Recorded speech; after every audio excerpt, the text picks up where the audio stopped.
আমি অসম জাতীয়তাবাদী যুৱ ছাত্ৰ পৰিষদ গেলেকী আঞ্চলিক সমিতিৰ উদ্যোগত ৰাইজৰ সহযোগত গেলেকী যিটো হস্পিটেল পথ আমি ইয়াৰ বন্ধ কৰা কাৰ্যসূচী হাতত ল'বলৈ বাধ্য হৈছোঁ। এটা কাৰণতে আপোনালোকৰ মাধ্যমেদি আমি এই কথাটো অৱগত কৰিব বিচাৰিছোঁ যে আজিৰ পৰা প্ৰায় এটা বছৰৰ আগত 2024 চনৰ 5 মাহত তেতিয়া আমি সমজিলা আয়ুক্তৰ কাৰ্যালয়ত ONGC আৰু গড়কাপ্তানি বিভাগৰ বিষয়ববীয়াৰ লগত এটা দ্বিপাক্ষিক আলোচনাত মিলিত হওঁ। অসম জাতীয়তাবাদী যুৱ ছাত্ৰ পৰিষদ আৰু গেলেকী আঞ্চলিক ছাত্ৰ সন্থা সদৌ ছাত্ৰ সন্থা আমি দুয়োটা সংগঠনে গৈ জাতীয় সংগঠনে গৈ তেওঁলোকৰ লগত দ্বিপাক্ষিক বৈঠকত আলোচনা হওঁ। তেতিয়া তেওঁলোকে ক'লে প্ৰথম পৰ্যায়ত আপোনালোকৰ মেডিকেল পথৰ ৰিপেয়াৰিংটো আমি কৰি দিম আৰু ইয়াৰ 4 মাহৰ পাছত গোটেই পথটো আমি পকীকৰণ মানে কাৰ্পেটিং হিচাপে গোটেই পকীকৰণ এটা সুন্দৰ প্ৰক্ৰিয়া দি কৰি দিয়া তেওঁলোকে প্ৰতিশ্ৰুতি প্ৰদান কৰে। কিন্তু পৰিতাপৰ এইটোৱে হ'ল যে আজি এটা বছৰ পাৰ হৈ যোৱাৰ পাছতো তেওঁলোকৰ গা নধৰিল। এই পথটো যিটো জৰাজীৰ্ণ অৱস্থা, এই পথটো আমাৰ গেলেকী অঞ্চলৰ কাৰণে এটা মূল পথ। যিটো পথ আপোনাৰ গেলেকী এখন তাত আমাৰ আৰক্ষী থানা আছে, গেলেকী হাইস্কুল আছে, গেলেকী মেডিকেল আছে, গেলেকী বৈদ্যুতিক সংমত আছে, বিভাগৰ কাৰ্যালয় আছে। গতিকেলৈ এনেকুৱা এটা জৰুৰী পথ নিৰ্মাণ কৰি নিদিয়াটো অতি পৰিতাপৰ বিষয়।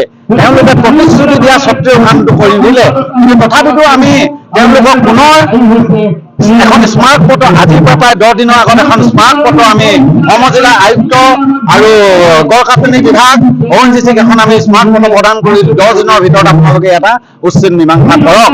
তেওঁলোকে তথাপিতো তেওঁলোকৰ গা নৰৰিল। গতিকেলৈ আমি পৰৱৰ্তী পৰ্যায়ত এই পথ বন্ধৰ কাৰ্যসূচী ল'বলৈ বাধ্য হ'লো। আৰু এই পথ বন্ধ কাৰ্যসূচী যিহেতু ONGCয়ে যেতিয়ালৈকে এই পথটো নিৰ্মাণ কৰি নিদিব অনিৰ্দিষ্ট কাললৈকে এই পথ বন্ধ কাৰ্যসূচী অসম জাতীয়তাবাদী যুৱ ছাত্ৰ পৰিষদৰ তৰফৰ পৰা ৰাইজৰ সহযোগত দল সংগঠনৰ সহযোগত চলি থাকিব।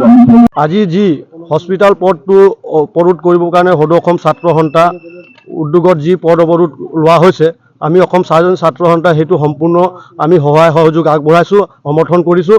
আৰু আমি যিটো আমাৰ এই যিটো পথ, এই যিটো হস্পিটেল পথ বুলি আমাৰ সেইটোত বহুতো শিক্ষানুষ্ঠান আৰু গেলেকী থানাক আদিকে ধৰি বহুতো অনুষ্ঠান সেই অঞ্চলত সেই ৰোডটোত আছে।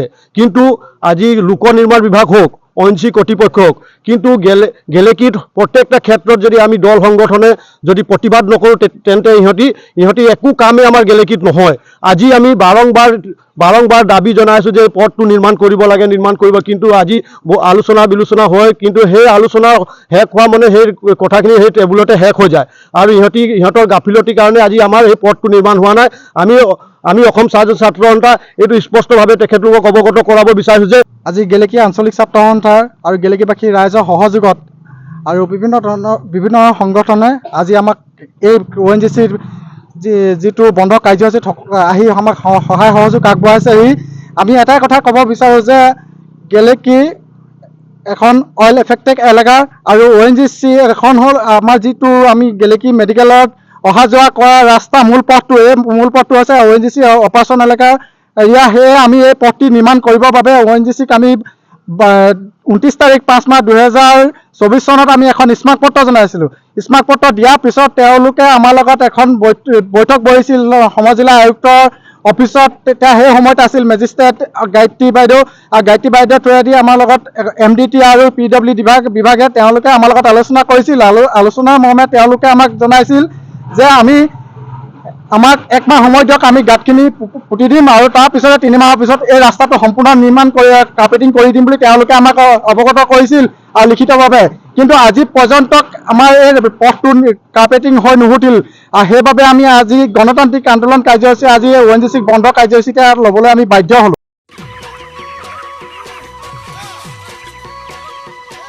অতি কম দিনতেই একোটা এনেকুৱা হৈ যায়। মই যে বিয়মৰ দানা খুৱাওঁ, আপোনালোকেও বিয়মৰ দানা খুৱাওক আৰু কম দিনতেই অধিক মুনাফা লাভ কৰক।